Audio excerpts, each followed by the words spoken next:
Hello and welcome to Wild, Wise and Curious. I'm Michelle. And I'm Lou, and we're really glad that you're here with us today. You can listen to Wild, Wise and Curious wherever you get your podcasts. And if you'd like to watch the conversation too, you can find us as a video podcast over on YouTube. Let's get into today's conversation.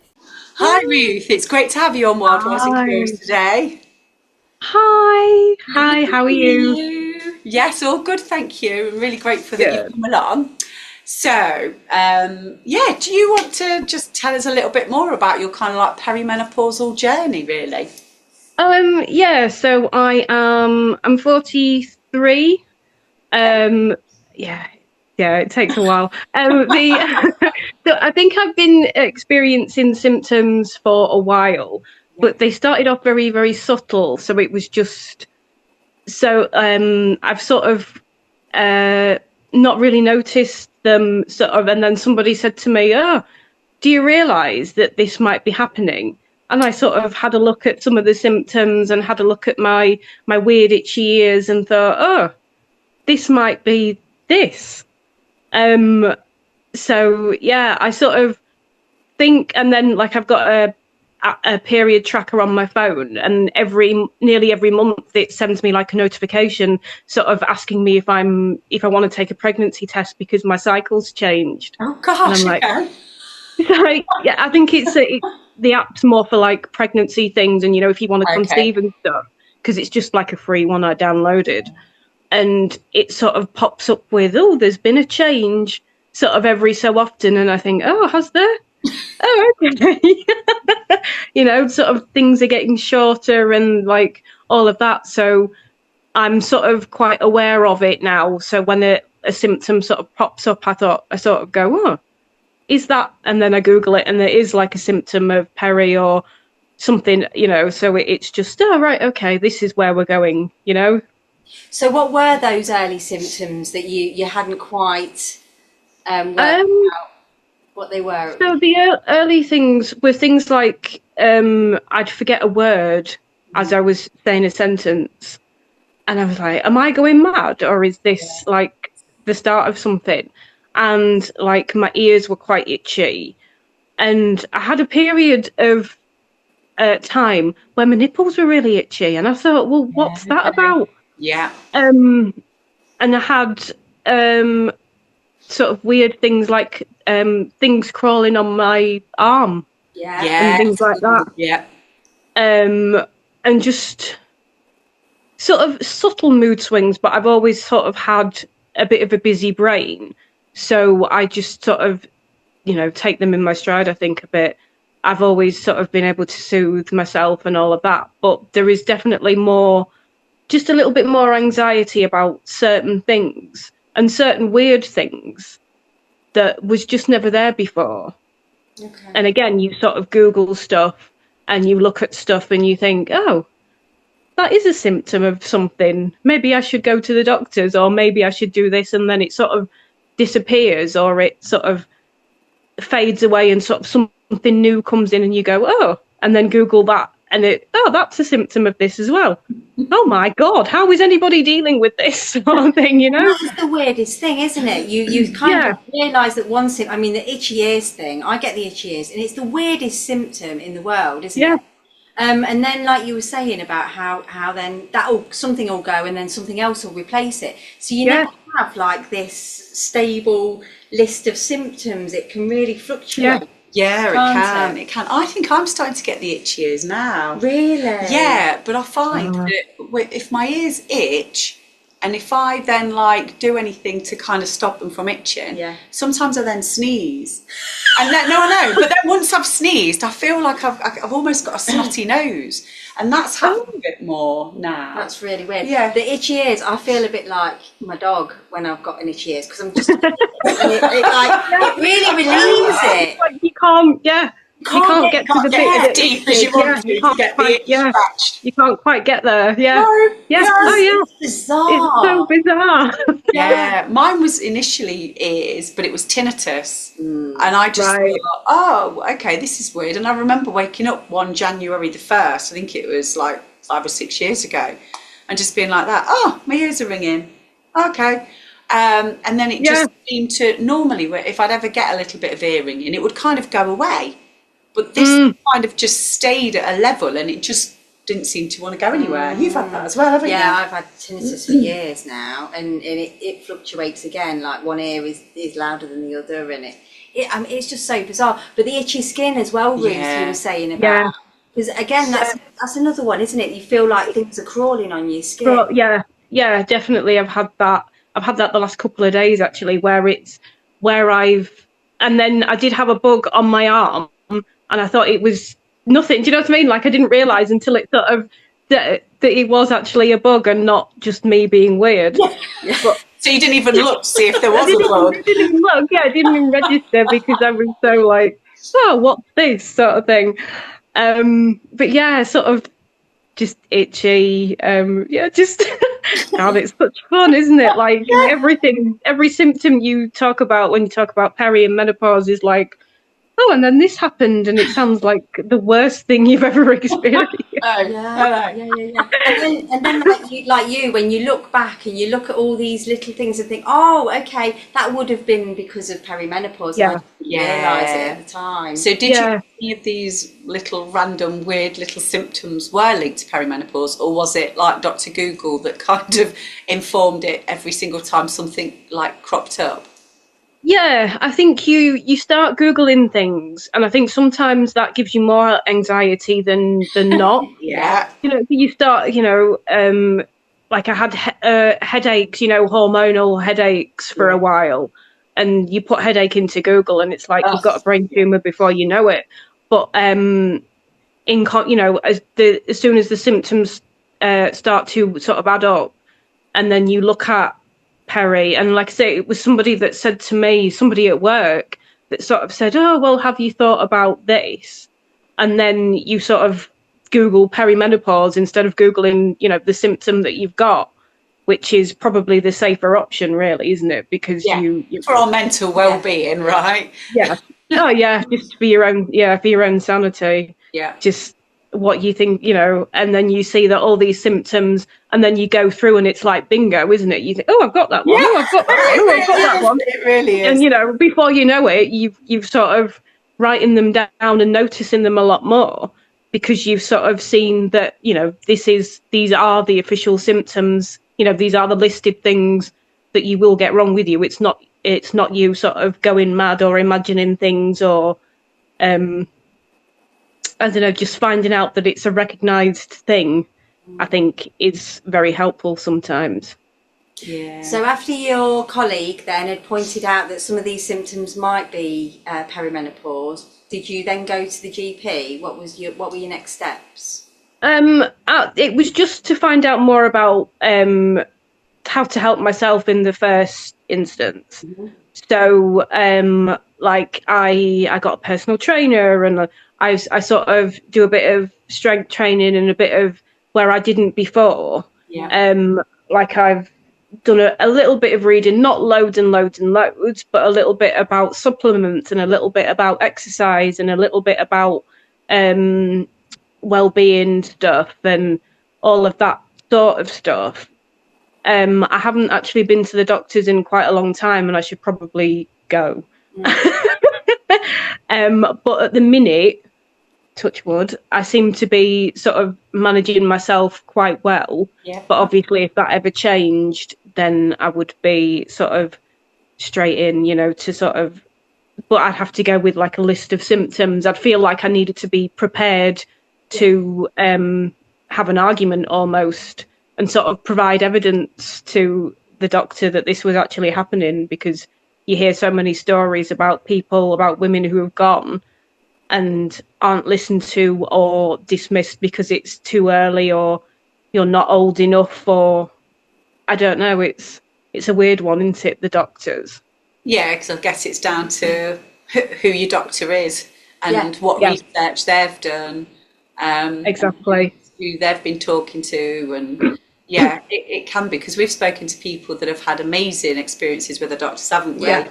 Where their GPs have been like, oh my goodness, you are so perimenopausal. Do you want to go on HRT, or do you want to look into things yourself? And then we've heard other stories where it's been like, no, they didn't. They said I was too young, or it wasn't that, or so I guess it's a bit of a lottery, isn't it? It is, but what you were saying there, Ruth, is going armed with the information, and because you're doing the research yourself, and then you can advocate for yourself as well, then, can't you?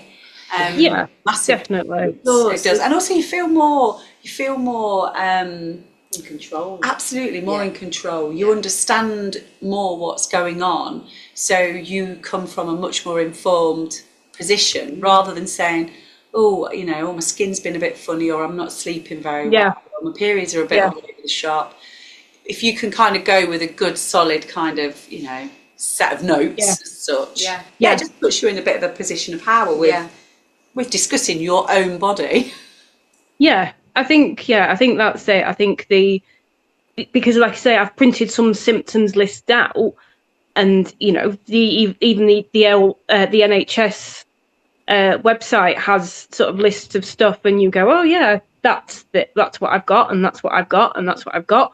So it was sort of nice to be able to sort of say, oh, this is probably what it is. Because you had these collection of symptoms, printed out from the NHS's own website. It's not, that's like the official source, isn't it, really? So if you've identified those symptoms, then it might be time for me to sort of go in and say, this is what I think it is because of this. So you've been doing some things then, so like you were saying about the strength training and that kind of thing. And so what is working for you at the minute? What does it feel like?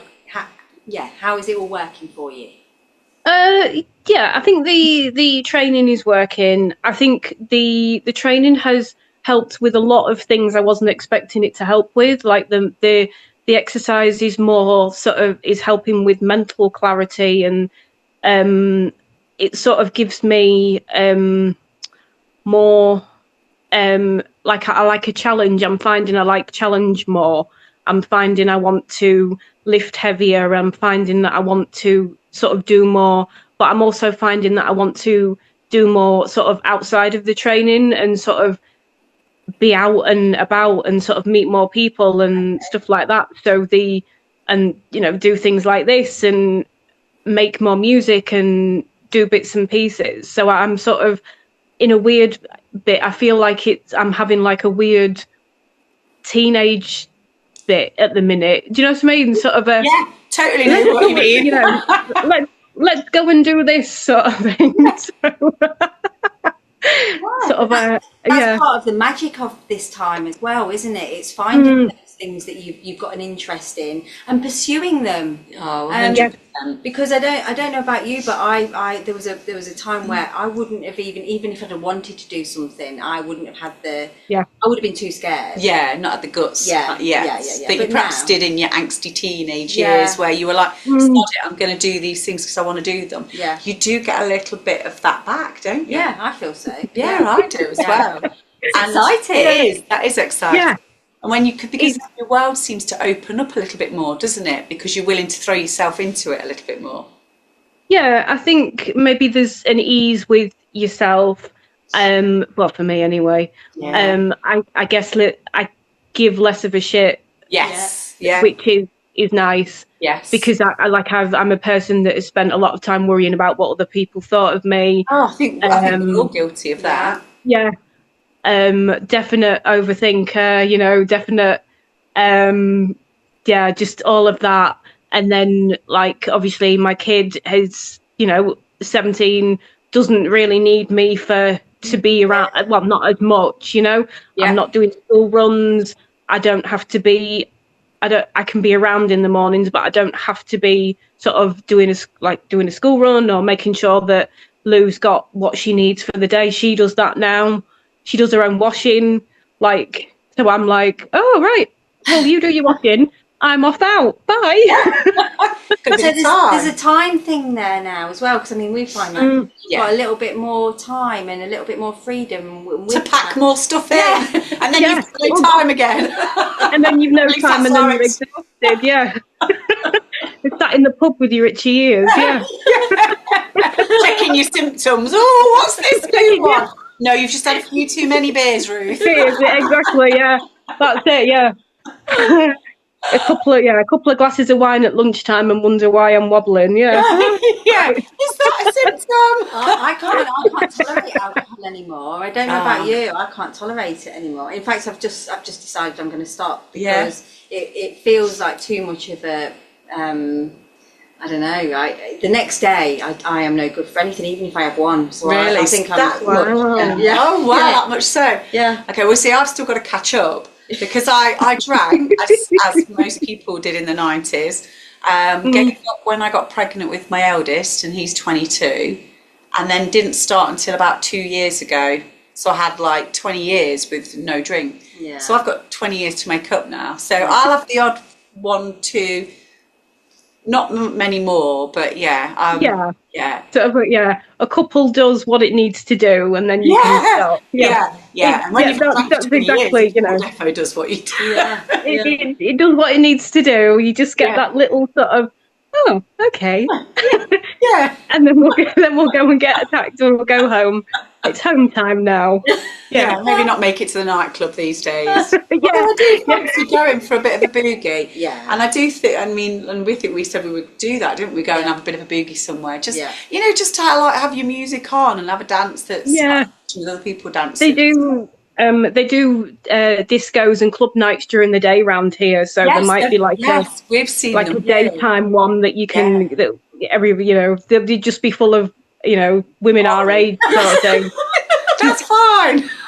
Well, that's what I mean. Everybody will be in trainers. Yeah. Everybody will be, it'd be on the dance floor. Actually, comfortable, nice soft bras, trainers.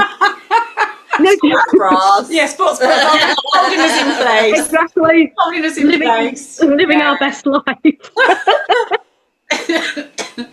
That's exactly what we want. Yeah, exactly what you want at this stage.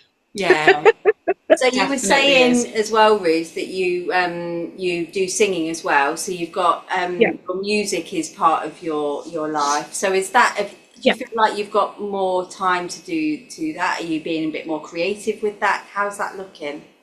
I think, I've always been sort of creative with it, and I think I've always found time to do it. I think I've taken longer to make the stuff that I actually want to make at the moment. I've been in a lot of situations where when you're sort of in a band or I've been with guitarists and where you've had to sort of compromise on the sort of stuff that you want to do, where now I'm more in control of the stuff I make and all of that. So it sort of takes me longer to get there, but it's a more fulfilling process, I guess.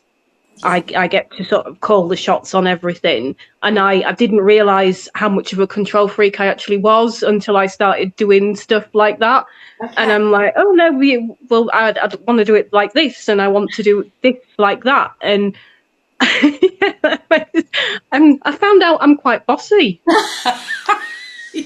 Well, it sounds like you're a bit more intentional about what you want to do. Definitely. And you're doing it more. That's a good word. Yeah, and you're being more true to your real self, and authentic. So all of that does stack up. And I think you probably, I sang in a band like years ago, like in my early 20s. Nice. I loved it. So I know what you mean when you kind of swayed one way or another by other people in the band. And I was young, and I found that. So the stuff that if I was to do it now, the stuff I would sing about and the style I would do it in would be totally different. Because I don't think I'd say, if someone said to me, oh, I don't quite like that, or let's not go that way. I think these days I'd be like, well, this is what I want to do. I really like this, and let's just try it. Right. Yeah. I think be bossy. Don't be pushed to one side by bossy bassists. Again, it's another way of advocating for yourself, isn't it? I think that's something that I'm learning. It's listening to my own inner voice now and paying attention to it, and really like you were just saying about being authentic, trying to tap into what that looks like, and and it feels good afterwards, doesn't it? It doesn't feel like kind of sold out and just gone along with something, even though you don't really believe in it. So it might take longer, but the final product is so much better. Yeah. Even if it's Yeah, just Lizzie thinks definitely. it's better. It does. It's definitely and it's brought me some amazing people as well. Sort of some actually amazing people but just people who are sort of working in that similar way. I think that's been really good, whatever sort of discipline they're in. But there seems to be like a like a whole world of, again, artists that are a bit more grown up, that are working their authenticity, that are working in their space, in their flow, in their zone or whatever. And that is a beautiful thing to watch as an artist. So I hope that that is what other people see reflected in me, as you work through what it is that you produce, sort of thing. So it's sort of all exciting at the minute. Yeah, it sounds like it's really exciting for you at the minute, Ruth. Yeah, tiring and exhausting and exhilarating and all of that, but yeah, mostly exciting. Yeah, definitely. So it's kind of like you have the excitement of the youth, like of when you were young, don't you? So you feel the excitement and they're like, I want to do this and I want to do that. But like going back to the kind of dancing and going to a nightclub, you've got to set your own kind of perimeter. What does that, like your boundaries, that's the word. You kind of got to put your boundaries in place. So if someone gives you a gig slot at 2 a.m, you're like, actually, mate, that doesn't work for me. 2 p.m. Actually, whilst you were saying all that, I was thinking my body could not keep up. So it's nice to think about, how you would have been in your youth, and but actually, putting the boundaries. Absolutely, the boundaries need, but they need to be there, don't they? So, they definitely do. So, what do you kind of do with your music? Is it something that you keep personally, or do you get out there and gigs, or? Yeah, so in the past I've done lots and lots and lots of gigs. I think I'm more selective now. The music that I make is on Spotify and is on YouTube and all of that. Fantastic. You will have to give us all of that and we'll put it in the show notes so people can have a listen. Yeah. Thank you. So, I used to gig a lot, but again, it's something that I've sort of gigged a lot where it's been, you've done it for free, you've done it for mates, and you've, it's been sort of smaller gigs and things like that. And I sort of feel like I've been there and done that with the smaller, so I sort of, if I would, like, there are gigs that I'd love to play, sort of bigger gigs that are paid, and that because there's a lot of skill and time and effort gone into the music that I make. So I sort of, I don't know, I put music out from time to time, and I think about putting a band together to play the music that I put out, and then something else happened and it takes me away from, from sort of doing it. Yeah. But I think I'll have to make time this year to sort of actually, even if it's just the guy on a piano, and sort of get some stuff actually, filmed and say, look, this is what I can do. Can we make it bigger? Because, and even that feels like sort of starting again for the first time, because it's all, different music and different. I'm a different person. I'm probably a different type of performer now than I was sort of 15-ish years ago, that it feels like it's a very new project again. Yeah. Okay. It sounds really exciting, though. Yeah. And a little bit anxiety inducing, I have to say. The heart goes a little bit, but we've got a word for that. We've got a new word for that, and it's neck-sighted. Neck-sighted, and it's nervous and excited at the same time. At the same time, yeah. I feel that a lot. Yeah. Like, oh, how do you feel? Oh, I feel a bit nervous, but really excited. Excited is what happens. Yeah, that sounds. Yeah, that's exactly what it is. But yeah, it's all very on the cusp of something at the moment. So, hopefully I'll have to plan it into the schedule. Otherwise, it just won't happen. But it needs to. But this is the other thing, isn't it, that we don't have as teenagers. Obviously, as teenagers, we tend to have school and things like that. But when we're kind of grown-ups, you've got jobs and families and bills and houses and cooking and shopping and the list is endless. Yeah. So trying to make time for your creative stuff is tricky, but it is so needed, isn't it? You know, like filling your own cup.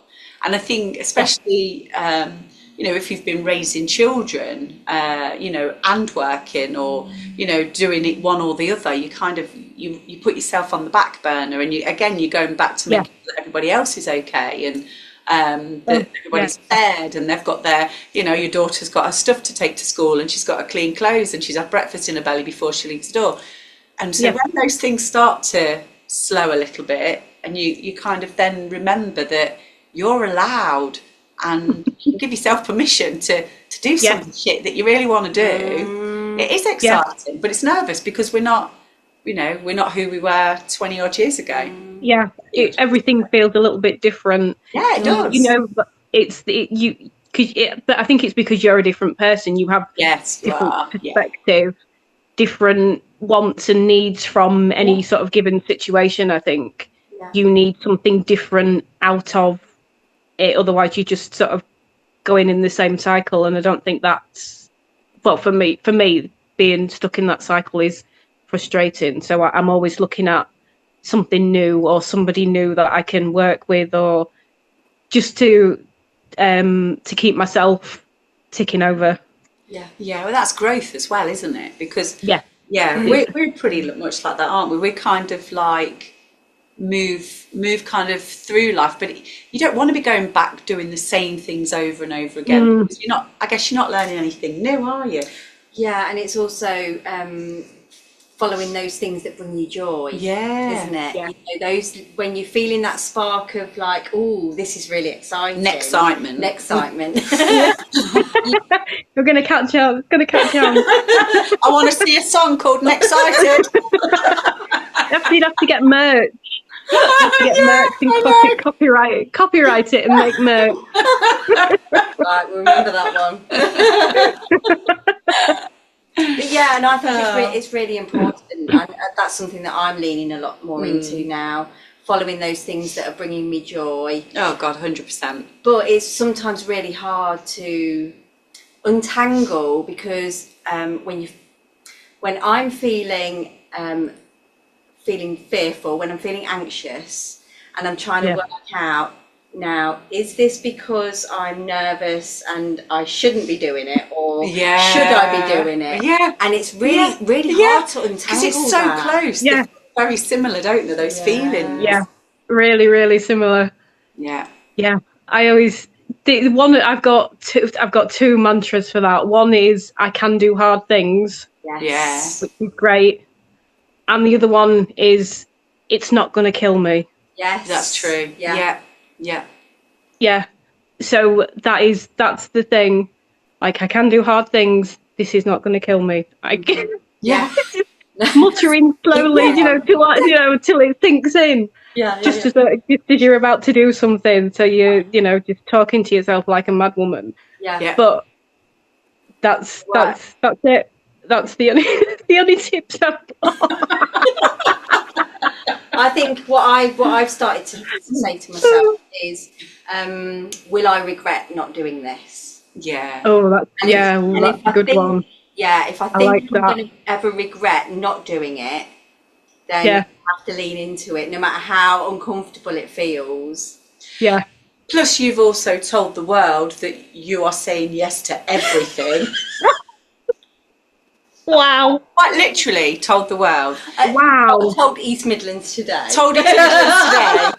And it happened to be on last night. On the we were on the telly. We were literally on for this long. We went along, and it's probably something that would you would definitely enjoy. Although you'd have the big experience over us, but we went along to there's an organisation called the Writers Collective, and there's a music studio called Stay Free Music Studios in Leicester.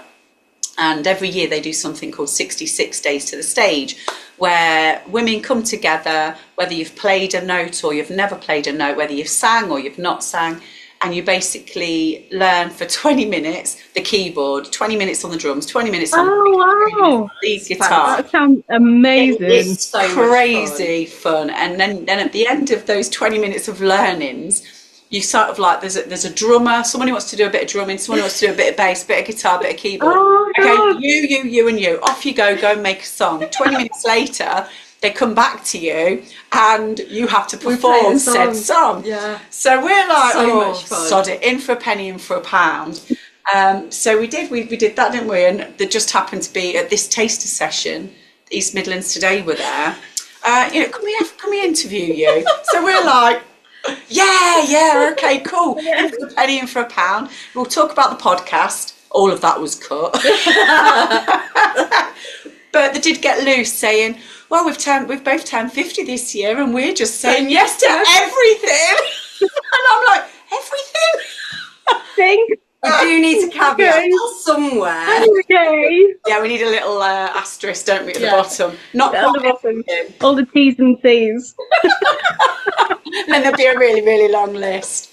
But yeah, so the whole. But now we want to be in the band, Ruth. We do want to be in the band. We can't play it. Do it. It's you did have a bass for Christmas, though, didn't you? Yes, I'm going to start learning. It was so much fun. Yeah. And that's something as well. Like normally, like, I can't sit down and do something because I've got to go and do this. Or I've got to go and do that, or the cupboards need cleaning, or the washing needs putting on. But I can't wait to go and start learning how to do the bass. So I'm like, no, I need to switch off. I need to do that, and it's become, quite important actually that I do get that, because I have never switched off as much as I do when I'm trying to. What? That's amazing. When I said of music, bossy bassist earlier, I was referring to her. She was looking at me when we were doing the thing. Do it like this, try it like that. But oh my god, it was great. It was so much fun. It was so much fun. Yeah. So we're going to be booking like some sessions at the music studio, because even if no one ever hears, if nothing comes of it, we don't care. Yeah. Just have an experience. It really does give you a bit of a buzz. It does, doesn't it? We were buzzing. We were buzzing. Yeah. And Lou's poor husband collected us after the session. Oh my god. And I think he probably... His poor ears. Yeah, we were like... like all this all the way home. And you can just see him going... What are they up to now? Yeah. We were working out all the exciting things that we've done this year. Yeah, we were. Year. Just because we're saying yes to most things. Yeah. And we've met some amazing people as well. And like you were saying, you start to see the like-minded people and building your tribe, really. Yeah, definitely. Being involved with lots of fantastic. Because there are so many amazing people. I mean, specifically for us women, because we're having these conversations like with people like Ruth. And we just we come off and we go, oh my God, there are so many people that are like us, in as much as, okay, we've kind of come to midlife and we're like, oh my God, we've got a whole nother life. It's exciting. We can do new shit. We can do this. We're not like going, oh, okay, I'm 50 now or whatever. And like, what's in it for me? What do I do? We're just kind of like going, oh, okay, what's next? Okay. And there's loads of us that feel the same. And that... it's just awesome. Yeah, it's just awesome. It's an incredible thing that, like you say, that there's so many people out there that are doing these things. That are doing these things that are older, because everybody on TV looks so young nowadays. And I'm not sure if it's just a me thing, or whether you need to see it to be it, don't you? That's the thing. And I think that sort of having the conversations and saying that I am 43 and I'm okay with where I am and who I am, and look at the amazing things I'm doing because I've worked hard for it, is really important for other women who sort of get a bit lost at this stage, I think. And definitely, when you look at all of the experience that it's taken us to get to the points that we're at now, and it's not just, say, for example, like, you know, the music for you and the singing and the producing your stuff, but also, you know, you've been a mum and you've worked, and so you've managed you've juggled so many balls for so many years. We just become magicians, right? Sorceresses. Yeah. I mean, you know, the things that we can pull together and we can do. I mean, yeah, sometimes I just have to take my hat off to myself. I think we do, because I'm not sure that we do it enough. That's the thing. That sort of, look what I have done. I mean, I know I don't do it enough. No, I don't. People will say to me, "Oh my God, that's amazing," and I'm like already looking for the next thing, or sort of already sort of getting, you know, cooking tea or making a shopping list, and people, do you realise that you've done this and that it's great and people love it? And I'm like, oh yeah, but I need to do that. And like, still got mouths to feed. Life still goes on. Right? Yeah. I've still got to go to Tesco's. I've still got to, you know, pick up milk or buy bread. But that's what the little glasses of wine are for. Self-congratulations. What the dancing's for. Celebration of, you know, ourselves. Yeah. There's not a lot of people that, you know, that do you know, if you're sort of mum and all of these things, we should make ourselves priority once in a while. Yeah. We definitely should. And actually, when we make ourselves priority and when we feel like our cup's full up to the top, we're so much better for everyone else as well, aren't we? Yeah. So and the thing is, the more you feel uncomfortable about celebrating yourself, the more you should do it. Yeah. Because it should feel normal to talk about our achievements, and it should feel normal to say how much we enjoy what we're doing and what we're producing and all of that. So the more uncomfortable you feel, the more you should do it. Yeah, definitely. It's a challenge. That's advice. It is a challenge. I think I do it more now. I look back and think, what I've done over the last however many years. Because, you know, we've both gone I always say back to uni, but I never went to uni when I left school. So I went back to uni. Back to learning. Back to learning and stuff. And when you look at that and you look at the little things that you've started and things that you've created, and you're singing and writing new material. I write stuff, and you know, I love putting words together, and you know, and like all the different things that you've like achieved. When we look at all of the different things, we again, I'm going back to it. We're sorceresses. Yeah. I was having a conversation with someone the other day, and he was going, "Oh, so what do you do?" And I was like, "I want to do this, and I do this, and I do this, and I do." You know, and after I said it with all that, I was like, "Oh my gosh, I really do quite a lot." I really do all that. Where do I find the time? Yeah. That's why I'm so knackered. That's why I'm tired. Yeah. That's exactly it. Yeah. What do you do? All right. I'll just write you the list. Yeah. Do you want just my job title, or do you want to know what you want everything? Yeah. Yeah. Exactly.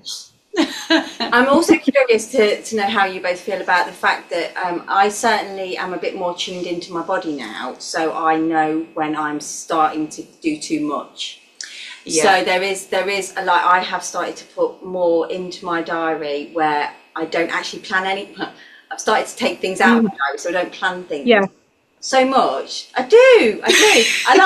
I'll like have a day. Video now. People can see my face going. I'll have a day where I don't actually have anything planned, so I can do, if I want to make a load of cooking because I enjoy it, I want to make, you know, bread and whatever, or whatever I want to do, I can do it at my leisure because I've not got things booked in. And I know now I have to do that for my own mental health. Yeah. Because if I don't, I'll completely go off the edge. I'm no good to anybody. I feel buzzy when there's too many things. Yeah. And I think I said to you over Christmas, didn't I, that I took a day where I literally made a sticky toffee pudding, a Christmas pudding, then I wanted to make a soup, then I wanted to make something else. You get in the zone though, don't you? You do get in the zone. Yeah. And I actually felt like I was enjoying creating food, whereas I used to enjoy creating things, you know, with food. Like before I had a family, because, you know, not when it was just me, but if, you know, when you started dating someone or you had your friends coming over and you'd make a meal, I'd enjoy that. But then you've had 20 odd years of having to do it to keep everyone fed. It took all the joy away from it. Oh God, for God's sake, what's for dinner this week? Boring. And I started to say, cooking's not my thing. I don't enjoy it. But that day over Christmas where I just played with food, it was really quite lovely. Yeah. So That's it. It's rest is important, but so is sort of like you said, doing things you enjoy. Yeah. So, you know, that nourishes you as much as rest does sometimes, I think. Especially if you've got a busy brain or as something that, you know, anything that takes you away from mundane stuff and the stuff you should be doing is a good thing. Yeah. And it was actually nice to find joy in something that I thought I didn't like. Yeah. Because I had time. And space. And space. Yeah. I feel like that's really important. Yeah. Definitely. Certainly for creativity as well. Yeah. You know, like if I've got a busy brain, I haven't got space to do anything creative. But if I give myself some time and space, it's like all the ideas just come floating in there, and it's exciting. They do, because you have space for them. Floating in. Yeah, absolutely. But you start a new project and then you're off. Yeah.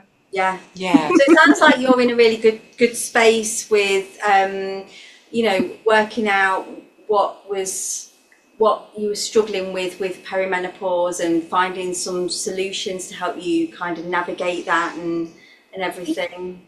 Where I am at the moment, I am. I think I've still got a long way to go with it. So it's the journey, isn't it? That's the thing. It's not something that it's the journey of, rather than the, you know, all of that. An end destination. It's like this, isn't it?